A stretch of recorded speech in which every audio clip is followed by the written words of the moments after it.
Wakil Ketua Komisi 3 DPR Ahmad Sahroni mengecam keras vonis bebas yang diberikan kepada Ronald Tanur dalam dakwaan penganiayaan yang membuat kekasihnya Dini Sera Afrianti tewas.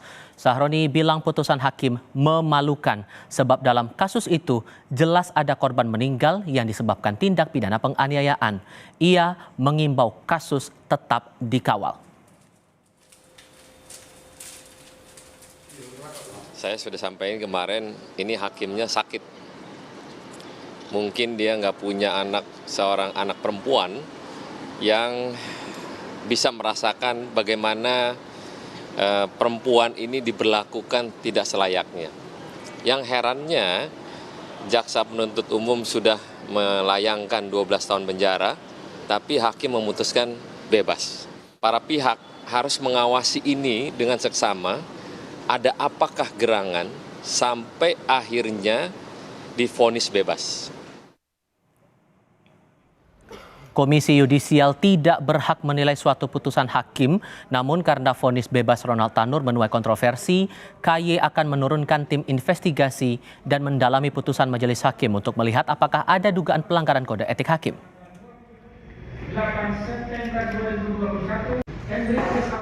Maka Komisi Yudisial mengambil inisiatif untuk melakukan pemeriksaan pada kasus tersebut. Walaupun KY tidak bisa menilai suatu putusan, tetapi sangat memungkinkan bagi Komisi Yudisial untuk menurunkan tim investigasi serta mendalami putusan tersebut guna melihat apakah ada dugaan pelanggaran kode etik dan pedoman perilaku hakim. Kepala Pusat Penerangan Hukum Kejaksaan Agung menilai Majelis Hakim Pengadilan Negeri Surabaya, Jawa Timur tidak melihat utuh gambaran peristiwa penganiayaan Ronald Tanur yang membuat korban Dini Sera meninggal. Hakim disebutnya tidak melihat bukti-bukti yang ada seperti CCTV dan surat visum korban. Hakim juga dianggap tidak mempertimbangkan rangkaian peristiwa sebelum korban meninggal seperti adanya cekcok antara korban dan terdakwa Ronald. Kami melihat bahwa hakim tidak melihat ini secara holistik peristiwa ini, ya, tetapi hakim justru melihat sepotong-sepotong. Seharusnya hakim harus mempertimbangkan misalnya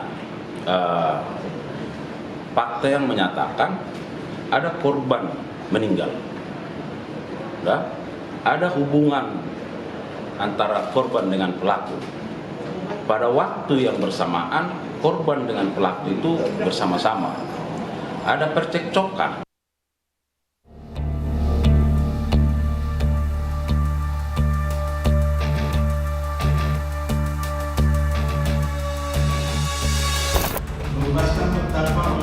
Gregorius Ronald Tanur divonis bebas oleh Majelis Hakim Pengadilan Negeri Surabaya kemarin dalam kasus pembunuhan terhadap kekasihnya, Dini Sera Afrianti.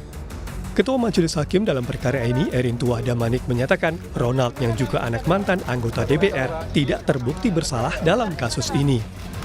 Membebaskan terdakwa oleh karena itu dari seluruh dakwaan penuntut umum di atas. Memerintahkan terdakwa dibebaskan dari tahanan segera setelah putusan ini diucapkan. Menanggapi putusan tersebut, jaksa penuntut umum menyatakan akan berkoordinasi dengan pihak keluarga korban untuk mengajukan banding. Pimpinan pikir-pikir dulu, nanti kita bersikap, ya. Oh, ini langsung dikeluarkan atau gimana, Mas? Langsung dikeluarkan. Saya koordinasi dengan pimpinan dulu. Oke, siap. Pengacara keluarga korban dan anggota DPR Komisi 3 menyayangkan vonis bebas hakim. Sebelumnya, Gregorius Ronald Tanur dituntut 12 tahun penjara oleh jaksa penuntut umum dalam kasus pembunuhan terhadap Dini Sera Afrianti. Dini ditemukan meninggal dunia dari karaoke di Jalan Majen Jono Sewoyo, Lakar Santri, Surabaya, Rabu 4 Oktober 2023 lalu. Tim Liputan Kompas TV.